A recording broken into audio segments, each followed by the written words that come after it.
Assalamualaikum warahmatullahi wabarakatuh. Perkenalkan, nama saya Ferry Eko Indiarto dengan NIM F1D124011. Baiklah, di sini saya ingin memenuhi tugas ujian akhir semester mata kuliah Agroindustri dan Green Technology. Baiklah, di sini saya akan mereview dua jurnal mengenai floating wetland di industri pertambangan. Selamat menyaksikan. Baiklah, sebelum memasuki pada pembahasan yang pertama, di sini saya akan memberikan sedikit ilustrasi mengenai prinsip kerja dari floating wetlands yang berada pada industri-industri maupun industri pertambangan pada saat ini. Baiklah, selamat menyaksikan.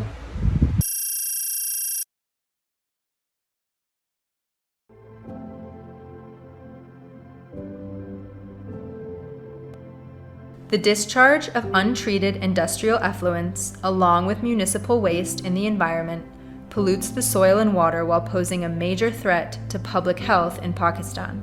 The traditional methods for wastewater treatment are not only inadequate, but also small and medium enterprises and larger organizations in Pakistan are incapable of implementing these traditional methods due to high capital, operational, and maintenance costs, and also a lack of trained manpower. So, floating treatment wetlands, or FTWs, are a nature-based solution for low-cost wastewater treatment in suburban areas. They employ the use of naturally existing aquatic plants to break down and take up the pollutants in wastewater. The process begins with the wastewater from a community entering into a depressed area or an artificial pond, where plants are vegetated on soilless, buoyant mats in a manner that underground biomass hangs freely in the water column flowing underneath. Aquatic plants are deployed into the pond, covering at least 40 to 50% of the pond surface area. The wastewater that comes into contact with the plant roots takes up the pollutants. The 2 to 3 meter long plant root matrix underwater acts as a physical and biological filter while breaking down and consuming the pollutants present in the wastewater. The treated wastewater can be used for aquaculture, agriculture, or horticulture, depending on the extent of treatment. The thick vegetation of these FTWs serves as a habitat for several bird species. Moreover, they reduce odor and are aesthetically pleasing. These nature-based solutions help in the restoration of wetlands. On average, 19,000 cubic meters per year of wastewater is estimated to be treated through a floating treatment wetland installed in a wastewater pond with the size of 1 acre and depth of 1 meter, with an average daily wastewater flow of approximately 50 to 70 gallons per person per day. Baiklah, di sini saya telah menampakkan dua jurnal yang berisikan tentang floating wetlands, yang dimana yang pertama itu dari jurnal Universitas Diponegoro yang berjudulkan tentang jurnal ilmu lingkungan yang berjudulkan tentang penyisian nutrien nitrogen pada limbah cair artificial NPK menggunakan sistem floating wetlands atau FTWS yang dituliskan oleh Sugiyarti, Nurul Setiadewi, Dian Oktaviani, dan juga Denalis Rohaningsi. Untuk jurnal yang kedua yaitu jurnal dari Institut Pertanian Bogor yang berjudulkan Journal of Bioscience yang berjudul mengenai phytoremediation of acid mine drainage with Melaleuca caducus, Nuclearin tails and Vetiveria zizanoides in floating treatment wetland. Di sini yang dituliskan oleh Fitri Arum Skarjana, Irfan Mansur, Zainal Abidin, dan juga Ana Miftah Fauzi. Baiklah, kita akan masuk pada pembahasan materi yang pertama yaitu mengenai latar belakang. Kegiatan pertambangan, khususnya pada pertambangan batu bara dan juga mineral logam, tentunya akan menghasilkan limbah cair yang dikenal sebagai air asam tambang atau acid mine drainage atau AMD. Air ini terbentuk akibat oksidasi mineral sulfida yang menghasilkan air dengan pH rendah ataupun asam, dan juga mengandung logam berat terlarut seperti besi atau Fe dan juga mangan ataupun Mn. Jika tidak dikelola dengan baik, AMD akan dapat menurunkan kualitas air sungai, merusak ekosistem sungai, dan membahayakan kesehatan manusia. Teknologi pengolahan konvensional umumnya membutuhkan biaya yang tinggi dan juga bahan kimia, sehingga dikembangkan teknologi alternatif yang lebih ramah lingkungan. Salah satunya adalah floating treatment wetlands ini. Penelitian oleh Sekarjanah pada jurnal IPB mengkaji penggunaan FTW sebagai metode fitoremediasi untuk mengolah air asam tambang.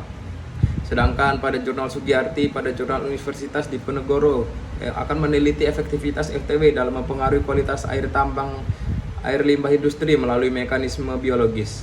Kedua jurnal ini menjadi dasar bahwa FTW berpotensi diterapkan di industri pertambangan sebagai teknologi hijau ataupun green teknologi. Baiklah, kita masuk pada pembahasan yang kedua yaitu mengenai metodologi. pada jurnal IPB metodologi yang digunakan yaitu yang pertama adalah alat dan bahannya. Alat dan bahannya yaitu yang pertama ada kolam atau reaktor yang berisikan air asam tambang, yang kedua ada rakit apung atau floating mat, yang ketiga ada tanaman fitoremediasi, yang keempat ada alat pengukur pH, dan yang terakhir ada alat analisis logam Fe dan Mn. Yang kedua ada metode penelitiannya. Yang pertama yaitu tanaman diletakkan pada rakit terapung, yang kedua akar tanaman dibiarkan menggantung langsung ke dalam air AMD, yang ketiga penelitian dilakukan dalam periode waktu tertentu, dan yang terakhir parameternya diukur secara berkala yaitu pH air dan juga konsumsi logam Fe dan juga Mn. Dan yang terakhir tujuan dari metode ini adalah menilai kemampuan FTW dalam yang pertama yaitu menaikkan pH air asam tambang, yang kedua yaitu menurunkan konsentrasi logam berat. Baiklah, lanjut pada metodologi pada jurnal yang kedua yaitu pada jurnal Universitas Diponegoro. Yang pertama yaitu ada alat bahannya yang digunakan yaitu yang pertama sistem FTW skala laboratorium, yang kedua kolam limbah industri, yang ketiga tanaman air, dan yang keempat adalah analisis kualitas air. Metode penelitian diterapkan yaitu yang pertama instalasi FTW pada kolam limbah, yang kedua pengamatan kualitas air sebelum dan sesudah perlakuan, dan yang terakhir adalah analisis penurunan senyawa pencemar. Relevansi dari metodologi Universitas Diponegoro ini adalah walaupun objeknya limbah industri, mekanisme FTW sama dengan yang diterapkan pada air tambang, sehingga metode ini dapat diadaptasi untuk pengolahan AMD. Baiklah, kita masuk pada pembahasan yang ketiga yaitu hasil penelitian yang berisikan tentang hasil data dan juga temuan penting. Saya telah mereview 2 jurnal dan juga saya telah mendapatkan beberapa grafik sebagai berikut. Nah, pada grafik yang pertama ini adalah berdasarkan dari grafik Jurnal Institut Pertanian Bogor, yang dimana pada sebelah kiri merupakan grafik hasil perubahan pH selama rentang waktu. Pada grafik di sebelah kiri tersebut dijelaskan bahwa isi grafiknya berisikan yaitu pH awal air asam tambang kurang lebih di angka 3. Lalu pH asam tambang itu menaik secara cepat hingga menuju angka netral di angka kurang lebih plus minus 7. Dan yang ketiga, analisisnya yaitu stabil selama waktu pengamatan. Nah, di sebelah kanan terdapat grafik berisikan tentang penurunan logam Mn dan juga Fe. Yang berisikan pada grafik tersebut yaitu yang pertama, mangan terlalu turun hingga di rentang 75% hingga dengan 90%. Yang kedua, Fe tetap di bawah baku mutu.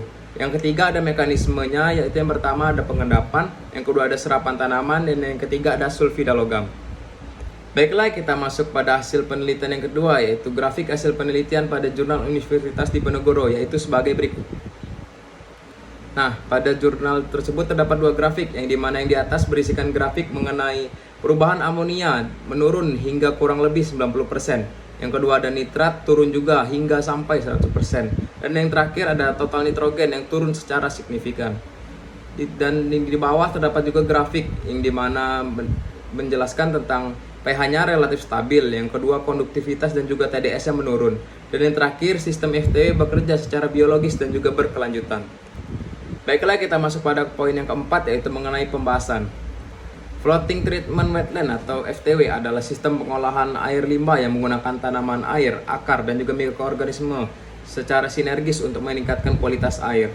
Akar tanaman yang menggantung ke dalam air berperan penting dalam menyerap logam-logam berat, nutrien, dan juga polutan lainnya. Selain itu, akar juga menyediakan permukaan untuk pertumbuhan mikroorganisme yang membantu menguraikan dan juga menetralkan pencemaran secara biologis.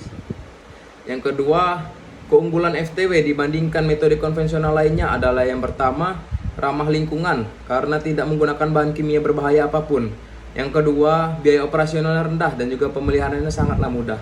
Yang ketiga, dapat diterapkan secara pasif di kolam pengendapan. Dan yang terakhir, mendukung konsep green mining teknologi dan juga keberlanjutan industri. Namun di balik itu, keberhasilan FTW dipengaruhi oleh beberapa faktor. Di antaranya seperti jenis tanaman yang kita gunakan, kondisi pH dan juga logam awal, serta lama waktu operasinya. Dengan desain yang tepat, FTW dapat menjadi solusi pengolahan limbah tambang yang secara efektif dan juga berkelanjutan, sekaligus meningkatkan kualitas lingkungan di sekitar kolam pengendapan. Baiklah, setelah saya paparkan tadi, saya telah mendapatkan kesimpulan yaitu sebagai berikut. Nah, pada poin yang pertama, yaitu FTW efektif mengelola air yang tercemar di industri pertambangan melalui kombinasi tanaman, akar, dan juga mikroorganisme, Sistem ini mampu meningkatkan pH air dan juga menurunkan logam berat seperti Fe dan juga mangan secara signifikan, sehingga kualitas air menjadi lebih aman dan juga efektif bagi lingkungan. Yang kedua, ramah lingkungan dan juga biayanya rendah. FTW dapat diterapkan secara pasif di kolam pengendapan pasca tambang. Teknologi ini mendukung konsep green mining, mudah dipelihara dan tidak memerlukan penggunaan bahan kimia tambahan apapun. Yang ketiga, keberhasilan FTW tergantung pada kondisi lokasi, termasuk jenis tanaman yang kita gunakan, kualitas air awal, dan juga lama beroperasinya.